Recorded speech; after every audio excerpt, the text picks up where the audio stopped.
Hello guys, আমি দীপ আর আমি আবার চলে এসেছি তোমাদের জন্য একটা ছোট্ট মিনি ব্লগ নিয়ে। সকাল সকাল উঠে রেডি হয়ে আস্তে ধীরে, কারণ যেহেতু হাতে ব্যথা আর হাতে ব্যান্ডেজও করা আছে, তো আস্তে ধীরে রেডি হতে সময় লাগে আমার। তো রেডি ফেডি হয়ে নিয়ে 6:11টার সময় আমি বেরিয়ে গেলাম বাড়ি থেকে। আর বেরোতেই মা ডেকে দেখাচ্ছে যে শ্যাপলার মধ্যে যে ভাইটগুলো হয়, ভাইটের খই হয়, তো ওটা দেখাচ্ছিল মা। তো ওটা দেখে নিয়ে আস্তে ধীরে খাওয়া দাওয়া সব সেরে সকালবেলা আমি বেরিয়ে পড়লাম বাড়ি থেকে। কোথায় যাচ্ছি? আজকে আবারও যাচ্ছি হাসপাতালে। আর বাইরে আসতেই দেখো রোদের প্রকোপটা কতটা বেশি, আকাশে এক ফোঁটাও মেঘ নেই।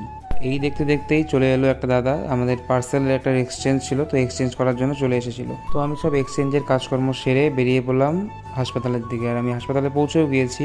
তো পৌঁছে ডাক্তারের ওখানে যেতেই ডাক্তার বলে দিল যে এক্স রে করে আসো, তাতে তার সঙ্গে প্রেশার আর সুগারেরও টেস্ট করে আসবে। তো আমি একে একে সব কিছু করে pressure, sugar test, X ray সব কিছু করে নিয়ে আবারও ডাক্তারের কাছে চলে গেলাম। আর ডাক্তারের কাছে যাওয়ার পর যে কাজটা হয়েছে সেটা তোমাদের বাড়ি গিয়ে বলছি, চলো।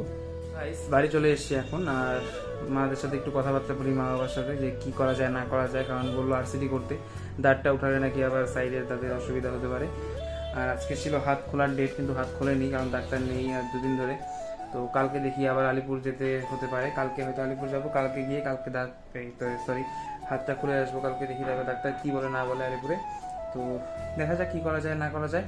তো আর আজকে কি করছি না করছি তোমাদের সাথে শেয়ার তো করবোই, দেখতে থাকো তোমরা। আর তারপর ফ্রেশ হতে যাওয়ার সময় দেখি যে বাড়ির সামনে সব লেপ তোষক মেলে দিয়েছে, গরমে আর কি রোদ্রে দিয়েছে। আর সমস্ত বাড়িতে চলছে ঝাড়া মোছা। এই দেখে আমি যেই ফ্রেশ হতে যাব তখনই দেখি দিদন বসে উনুনে করে পাতের পিঠা তৈরি করছে। পাত অর্থাৎ তাল দিয়ে পিঠা তৈরি করছে। তো যাই হোক, আজকের ব্লগটা কেমন লাগলো তোমরা অবশ্যই কমেন্ট করে জানাবে। দেখা হচ্ছে নেক্সট একটা মিনি ব্লগে। বাই, ভালো থেকো সবাই।